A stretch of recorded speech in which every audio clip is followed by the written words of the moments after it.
안녕하세요. 2월 29일 아침입니다.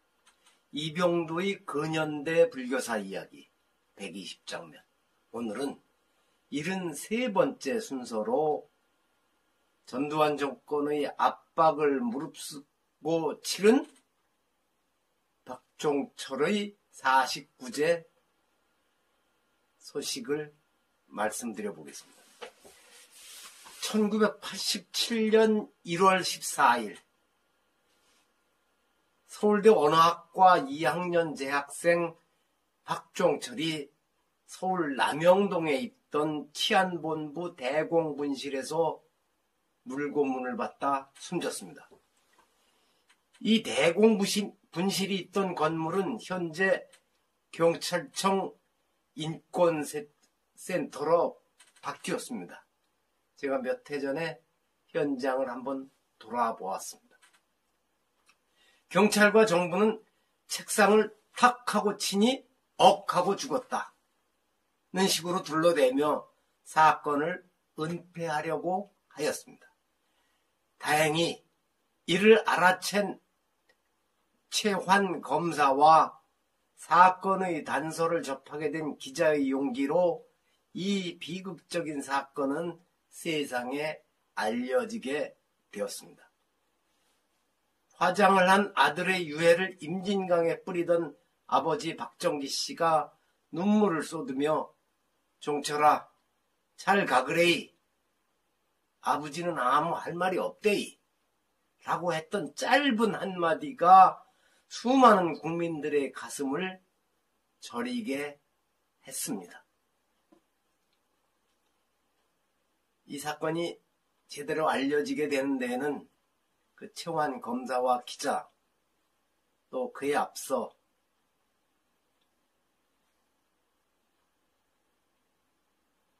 지금 그곳을 중앙대 병원으로 하고 있나 모르겠는데 하여튼 용산에 있던 철도병원에 젊은 의사가 중요한 역할을 했습니다. 이 비극적인 사건이 일어난 뒤 많은 국민들이 그를 친자식이나 형제로 여기게 되었고 당연히 독재 정권에 대한 분노가 크게 번져갔습니다.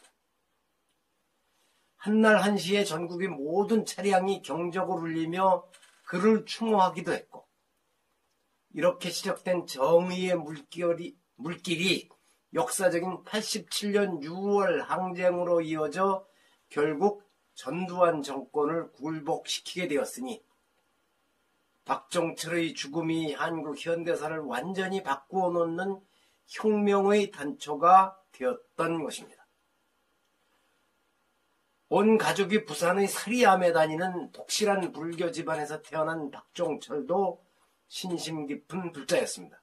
그러므로 그의 죽음 직후부터 사리암은 자연스럽게 정보기관과 언론의 주목을 받게 되었습니다.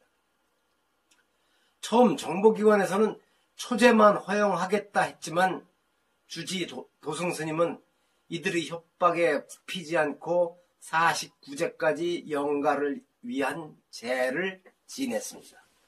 이 사진은 1987년 3월 3일 사리암 대웅전 정면에 고 박종철군 49제라고 쓴 현수막 아래 불자들이 모여들고 있는 장면입니다. 전투경찰이 빼곡하게 배치돼 스님들과 신분이 확인된 신도들만 출입시켜서 절에 들어가지 못한 사람들은 밖에서 나무아미 타불을 염송하며 그의 왕생 극락을 기원하였습니다. 본래 조계종 총무원장, 당시 의원승입니다. 총무원장이 사건 엿새 뒤인 1월 20일에 박종철군 49제를 조계사에서 치르겠다고 발표했고 그에 따라 조계사에서 제를 준비하다가 2월 23일 갑자기 사리암으로 변경되었습니다. 이와 관계없이 3월 3일 조계사에서 49제를 치르기로 하고 들어가려 했으나 경찰이 이를 강제로 막았습니다. 그런 시절이었습니다.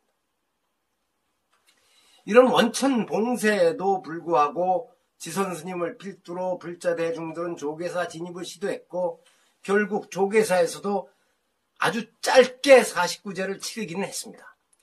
세월이 한참 흐른 뒤 지선 스님은 내가 수많은 49제를 지내봤지만 그렇게 짧은 49제는 처음이었다. 요령 몇 번 흔들고 열사 이름 몇 차례 부르는 것으로 끝내고야 말았다고 회상하기도 하였습니다. 그로부터 20년이 지나 2007년 3월 3일 조계사에서는 아무런 제약도 받지 않고 풍물패 길놀이를 시작으로 박종철 열사 49제 20년을 맞아 천도제 및 추모제, 추모 문화제 순으로 열사를 기리는 법석이 열렸습니다. 그리고 1987년 3월에 사리암에서 박열사 49제를 지냈던 도승스님은 31년 반이 흐른 지난 지금 말이 좀 더듬거리고 있습니다.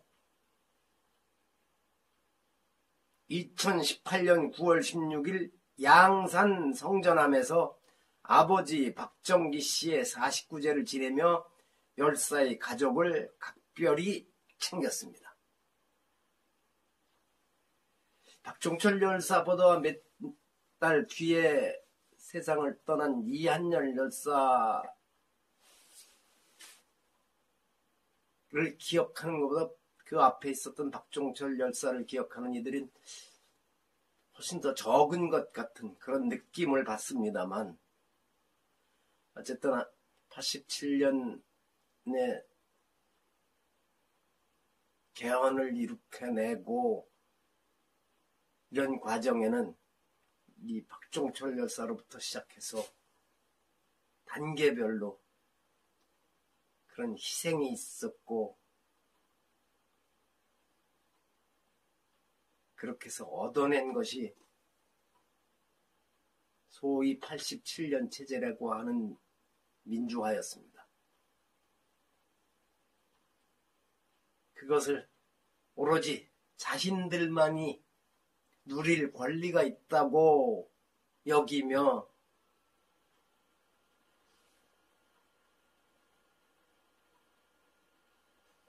별로 바르게 가지 못한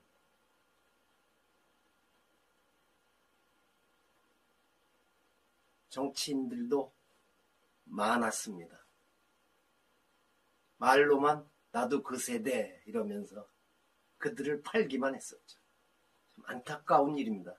저는 그렇다고 실망하거나 절망하지 않습니다. 그 모든 것도 어쩌면 또 우리가 거쳐야 가는 과정일지도 모르겠다 하는 생각을 해봅니다. 들어주셔서 고맙습니다. 저 어젯밤 과음해서 지금 목소리가 별로 좋지 않습니다.